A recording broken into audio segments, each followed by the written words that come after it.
তুমি জীবনে কি দেখলা? বাকি পৃথিবী না দেখলেও তো দুনিয়া ভোগ করা যায়। অন্ধ মানুষও তো দুনিয়া ভোগ করে। অন্ধ যারা, অন্ধ জন্ম অন্ধ, তারা দুনিয়া খায় ঘুমায় না? কথা বলে না? অন্ধ মানুষ বিয়া করে না? অন্ধ মানুষের বাচ্চা কাচ্চা হয় না? অন্ধ মানুষের বাইক বিল্ডিং হয় না? দুনিয়া ভোগ করার জন্য তো চোখ না থাকলেও চলবে। বুবা মানুষও তো বিয়া শাদী করে, বুবা মানুষেরও তো গদ্দুয়ার হয়, বুবা মানুষও তো পেশাব পায়খানা করে। বধির কানে শোনে না যে, তারও তো দুনিয়া ভোগ করে। যে চোখ আল্লাহ দিলেন, ওই চোখে মালিকের ঘর দেখবেন না কেন? এই জন্য আজকে আপনাদের কাছে এই হজ্জের মৌসুমে আমি গুরুত্ব দিয়ে বললাম, আপনাদের প্রত্যেকের জিম্মাদারি, একটা সহজ জিম্মাদারি, সহজ জিম্মাদারি, আপনারা আপনাদের সম্পত্তির হিসাব কোন আলেমে দ্বীনের কাছে পেশ করা।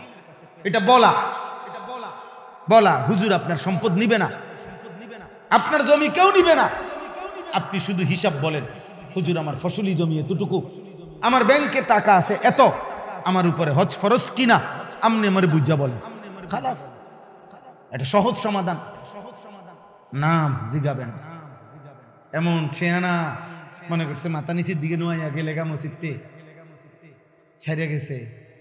হ্যাঁ,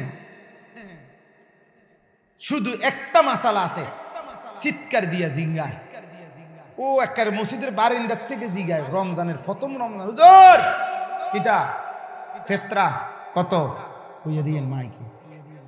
হ্যাঁ, ছেয়ানা জানে যে হুজুরের আব্বাও যদি চেষ্টা করে সর্বোচ্চ 110 টাকার বেশি কইতে পারতো না। তার অসুবিধা কি? তা মানুষ 6 জনের ফেতরা আইব 650 টাকা, এটা যদি মাইক দিয়েও কয়, এটা যদি একেবারে মাইকিং করেও দেয়, সমস্যা কি? টিয়া 650 না। এই ছাড়া আর অন্য বিষয়ে কোনো আলাপ নাই। শুধু দেখবেন রমজান আসলে কি জিগায়, হুজুর এই বছর ফেতরাটা কত? বাপরে, জুনায়েদ বাগদাদি এত বড় মুত্তাকি, ফেতরা দিতে বললা?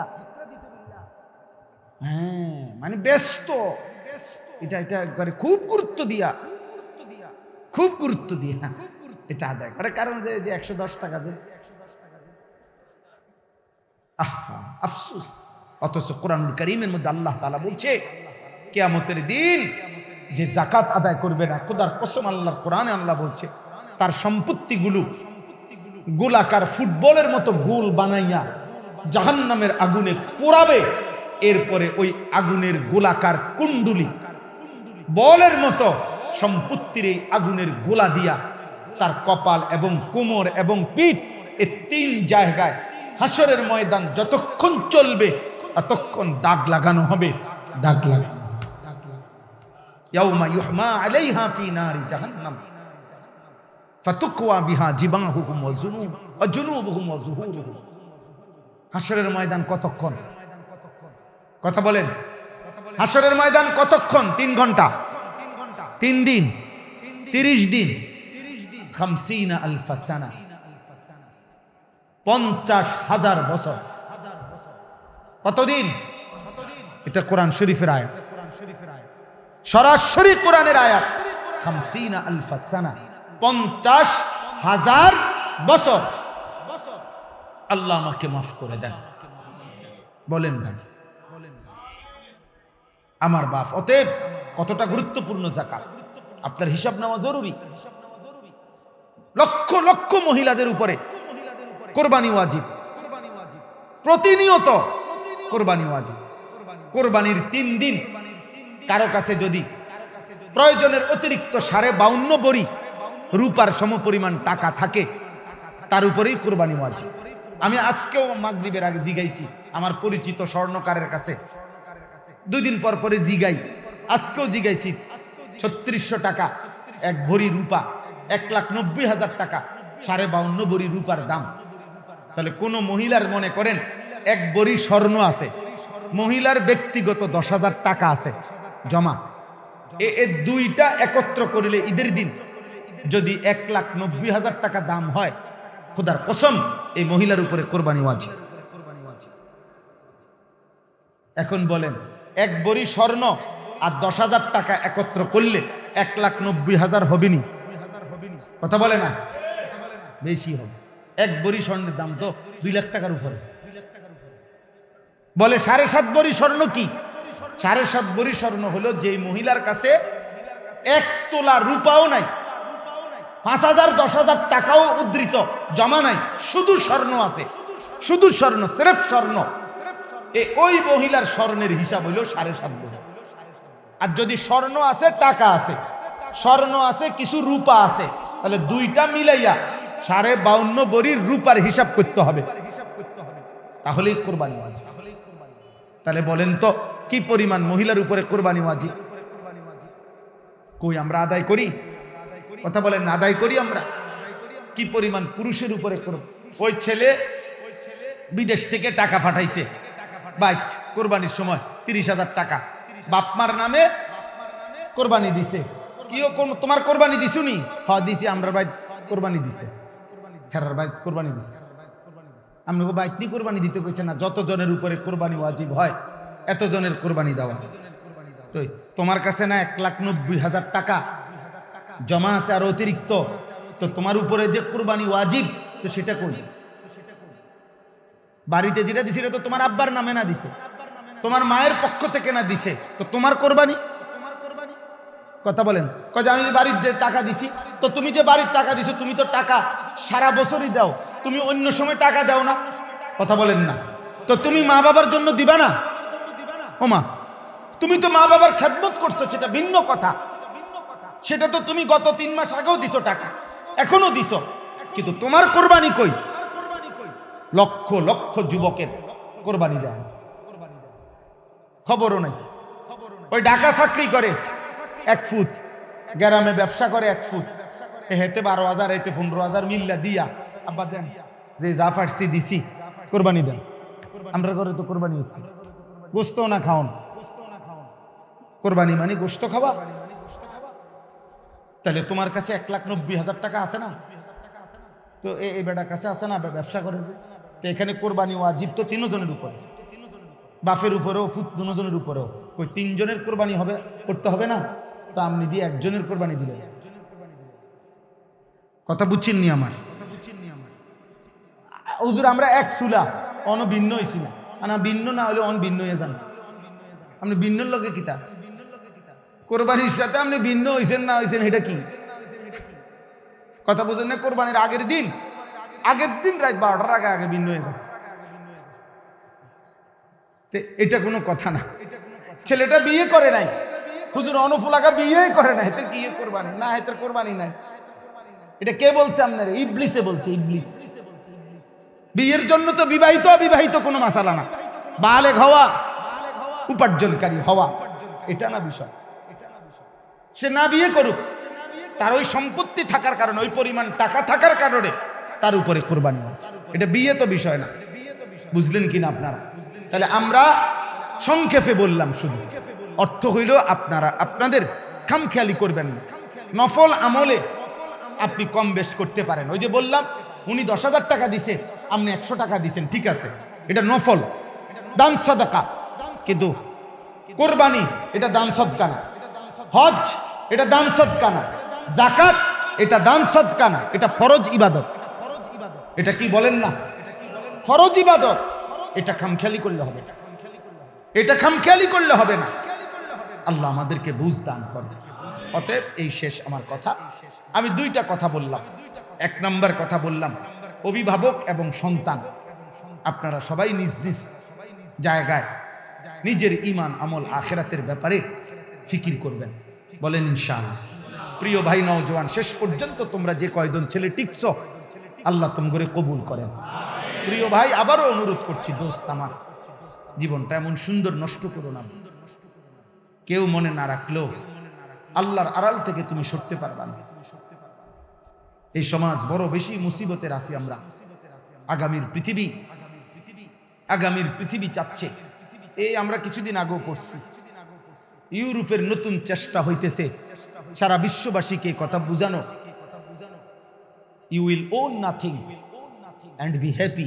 এটা নতুন একটা স্লোগান ওদের, অর্থাৎ আপনার কোনো কিছুর উপরে কোনো মালিকানা থাকবে না, কিন্তু আপনি সুখী থাকবেন। আপনার সমস্ত প্রয়োজন যখন যা চাহিদা পূরণ হবে, আপনার কোনো চাহিদা অপূর্ণ থাকবে না, আপনার কোনো মালিকানাও থাকবে না। বেঈমানদের ষড়যন্ত্র হলো এটা, তোমার নারী দরকার, তোমার কাছে নারী পৌঁছতেই হলো। তোমার জিনা দরকার, তোমার মদ দরকার, জুয়া দরকার, তোমার যখন যা দরকার, এটা হালাল না হারাম, এটা জায়েজ না না জায়েজ, তোমার খাদ্য দরকার, খাবার দরকার, এটা বৈধ পশু না ও হারাম, তোমার এত কিছুর দরকার নাই। আপনার কোনো নিজস্ব মালিকানা নাই। এই দিকে খুব দ্রুত গতিতে এগুচ্ছে, চেষ্টা করছে হালাল হারামের টোটালি বিভেদ। আমার বাংলাদেশে প্রকাশ্যে দিবালোকে সমকামীরা প্রকাশ্যে দিবালোকে স্লোগান দেয়, ছেলে ছেলে মেয়ে মেয়ে, তারা স্বামী স্ত্রীর যেভাবে বন্ধন এইভাবে তারা থাকতে চায়। এই বাংলাদেশে বেটা, এই বাংলাদেশে, এই বাংলাদেশে, এবং সেটা আজ থেকে 20 বছর আগে না, 20 দিন আগে, 30 দিন আগে। হ্যাঁ, নতুন করে আগে আমরা সারা জীবন লিঙ্গ পরিচয়ের মধ্যে লেখা ছিল হয় পুরুষ নয় মহিলা, একটার মধ্যে টিক দিতে হইতো নাকি, মেল কিংবা ফিমেল, এটা ছিল না। এখন 4টা, এই দেখবেন সবার কাগজে কিছুদিন। অর্থাৎ এটাও একটা যে আমি আমার পরিচয় দিতে চাচ্ছি না, অথবা আমি ট্রান্সজেন্ডার বা ভিন্ন কিছু, স্বাধীনতা দিচ্ছে। কোন পুরুষ বলবে আমি মূলত পুরুষ না, আমি মহিলা, মহিলা বলবে আমি মূলত মহিলা না, আমি পুরুষ। আব্বা এই জন্য বললাম, অসভ্যতার দেখছো কি, নোংরামির দেখছো কি, বেবিচারের কি দেখছো, আরো দেখবা, আরো দেখবা। যে যেদূর নষ্ট হইছ অপেক্ষা করো, যদি এ পথেই থাকো দেখবা পৌঁছা গল্লা গন্ধ চুললা, চলতে থাকো, কোনো অসুবিধা নাই। একদিন দেখবা দুর্গন্ধ ছুটছে গায়ে, একদিন দুর্গন্ধ ছুটবে, একদিন আর হালাল পবিত্র কোন নারীর সন্ধান পাবে না। এটাই সমস্যা, সবার নজর, সারা বিশ্বের নজর, আমার দেশেরও সবার নজর কওমি মাদ্রাসা। কওমি মাদ্রাসা বাইরে গেছে, কওমি মাদ্রাসা বাইরে গেছে। কওমি মাদ্রাসাটা যেমনি হোক কণ্ঠরোধ করে দাও, শ্বাসরোধ করে দাও, সবার নজর, সবাই মন্তব্য, আমরা বেশি বাইরে গেছি। কারণ উম্মতের শেষ চিৎকার দিচ্ছি আমরা যে হে আল্লাহর বান্দা ফেরো। গুনাহ ইজ্জত দেয় না, গুনাহ সুখ দেয় না, হারাম কোনোদিন তৃপ্তি দেয় না। এখনো ওলামায়ে কেরাম চিৎকার দিচ্ছে মাঠে ময়দানে, আর নাফরমান মুরতাদ আল্লাহদ্রোহীরা চেষ্টা করছে আমাদেরই কণ্ঠরুদ্ধ করে দিই। কোরআনুল কারীমের মধ্যে আছে, আল্লাহ বলছে কুল আরাআইতুম ইন আহলাকানি আল্লাহু, না ঠিক আছে নি আয়াতটা, সূরা মুলক,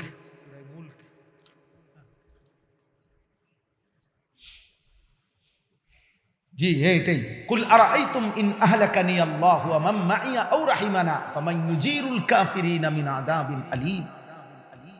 আল্লাহ নবীকে বলছে, বন্ধু আপনি বেঈমান কাফেরদেরকে বলেন, হে কাফেররা, তোমরা যে প্রতিনিয়ত নাফরমানি করছো, কুফর, শিরিক, মূর্তি পূজা, চুরি, ডাকাতি, জিনা, ব্যভিচার, মদ, জুয়া, নারী, অশ্লীলতা, বেহায়াপনা, তোমরা যে চাচ্ছ আমার অকল্যাণ, তো আল্লাহ বলে নবী আপনি বলেন, হে বেঈমান, আমি নবী মুহাম্মদ আর আমার অনুসারীরা, আমি যদি সবাইকে নিয়ে আমি যদি মরেও যাই অথবা বেঁচেও থাকি, মনে করো আমি শেষ হয়ে গেলাম, তো আমি যদি দুনিয়ার থেকে শেষ হয়ে যাই হইলাম আর কি, কিন্তু তোমাদের এই পাপ এবং নাফরমানির জন্য আল্লাহর হাত থেকে তোমাদেরকে কে বাঁচাবে? এটা কোরআন শরীফের আয়াত। আচ্ছা ঠিক আছে, আমি চলে গেলাম, আর মাদ্রাসা বন্ধ হয়ে গেল আর কি, মসজিদগুলো বন্ধ হয়ে গেল আর কি, এই মোল্লা মৌলবী সব ব্রাশ ফায়ারে গুলি দিয়ে শেষ হয়ে গেল আর কি। কিন্তু এরপরে তোমাদের জিনা, ব্যভিচার, মদ, জুয়া, তোমাদের সুদ, ঘুষ, তোমাদের কিস্তি, তোমাদের হারাম, তোমাদের চরিত্রহীনতার জন্য যে পাপ হচ্ছে, তো আল্লাহর হাত থেকে কে বাঁচাবে? কথা বলেন না, বলো না। একটা ছেলে ভাই বলো, মনে করো আমরা মরেই গেলাম, তো এতে করে তুমি কবরের আযাব থেকে বাঁচা যাবে? মনে করো মাদ্রাসা বন্ধ হয়েই গেল, সারা বাংলাদেশের কওমি মাদ্রাসা, তো এতে করে বাকি মানুষগুলো জাহান্নামের আযাব থেকে বাঁচা যাবে? তো আমি মরলেই কি বাঁচবে? এটাই আয়াতের কি সাংঘাতিক কথা দেখছেন। ইন আহলাকানি আল্লাহু ওয়া মান মাইয়া আও রাহিমানা ফামান ইউজিরুল কাফিরিন। আল্লাহ আমাদেরকে মাফ করে দেন। চলো ভাই আল্লাহর দিকে ফিরি। আগামীর পৃথিবীতে ইসলামই আমাদের শেষ ঠিকানা, আল্লাহর সেজদাই আমাদের শেষ গন্তব্য।